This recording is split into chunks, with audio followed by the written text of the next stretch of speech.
ಆ ನಂತರ ಏನಾಗುತ್ತೆಂದರೆ ಅಲ್ಲಿ ಕೆಲಸ ಮಾಡುವ ವ್ಯಕ್ತಿಗಳೆಲ್ಲ ಕೆಲಸವನ್ನು ಬಿಟ್ಟು ಹೊರಡುತ್ತಾರೆ. ಆಗ ದಿಕ್ಕು ತೋಚದ ಬೈರಾಕಿ ಏನು ಮಾಡುವುದು ಎಂದು ದುಃಖಿತಳಾಗಿರುತ್ತಾಳೆ. ಆಗ ಅಲ್ಲಿ ತನಯ ಬಂದು, ಅಮ್ಮ ಚಿಂತಿಸಬೇಡ, ದುಃಖಿತಳಾಗಬೇಡ, ಎಲ್ಲಾ ಕೂಲಿ ಕೆಲಸಗಾರರು ಮಾಡುವ ಕೆಲಸವನ್ನು ನಾನೊಬ್ಬನೇ ಮಾಡುತ್ತೇನೆ, ನಾನಿದ್ದೇನೆ ಎಂದು ಆಶ್ವಾಸನೆ ನೀಡುತ್ತಾನೆ. ಹಾಗೂ ಅದನ್ನು ಕಂಡ ಬೈರಾಕೆ ಖುಷಿ ಪಡುತ್ತಾಳೆ. ಆದರೆ ಅವಳಿಗೆ ತಿಳಿಯುವುದಿಲ್ಲ ಹೇಗೆ ಒಬ್ಬ ವ್ಯಕ್ತಿ ಇಷ್ಟೆಲ್ಲ ಕೆಲಸ ಮಾಡುತ್ತಾನೆ ಎಂದು. ಆ ನಂತರ ಬೈರಾಕೆ ಸರಿ ಮಗನೇ ಎಂದು ಹೇಳುತ್ತಾಳೆ. ಆ ನಂತರ ತನಯ ತನ್ನ ಮನೆಯ ಎಲ್ಲಾ ಕೆಲಸಗಳನ್ನು, ಅಂದರೆ ಕೂಲಿ ಕೆಲಸದವರು ಎಷ್ಟೆಲ್ಲ ಕಾರ್ಯಗಳನ್ನು ಮಾಡುತ್ತಿದ್ದರೋ ಅಷ್ಟೆಲ್ಲ ಕೆಲಸಗಳನ್ನು ತಾನೊಬ್ಬನೇ ಮಾಡಿ ಬೈರಾಕಿಯ ಕಷ್ಟಗಳನ್ನು ನಿವಾರಿಸುತ್ತಾನೆ.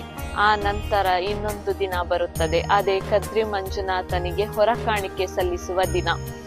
ಈ ಹಿಂದೆ ಕೂಲಿ ಕಾರ್ಮಿಕರು 7 ಹೊರೆ ಕಾಣಿಕೆಗಳನ್ನು ಕೊಂಡೊಯ್ದು ಸಲ್ಲಿಸುತ್ತಿದ್ದರು. ಆದರೆ ಈಗ ಬೈರಾಕಿಯ ಬಳಿ ಯಾವುದೇ ಕೂಲಿ ಕಾರ್ಮಿಕರು ಇರುವುದಿಲ್ಲ ಆ ಹೊರ ಕಾಣಿಕೆಯನ್ನು ಸಲ್ಲಿಸುವುದಕ್ಕಾಗಿ.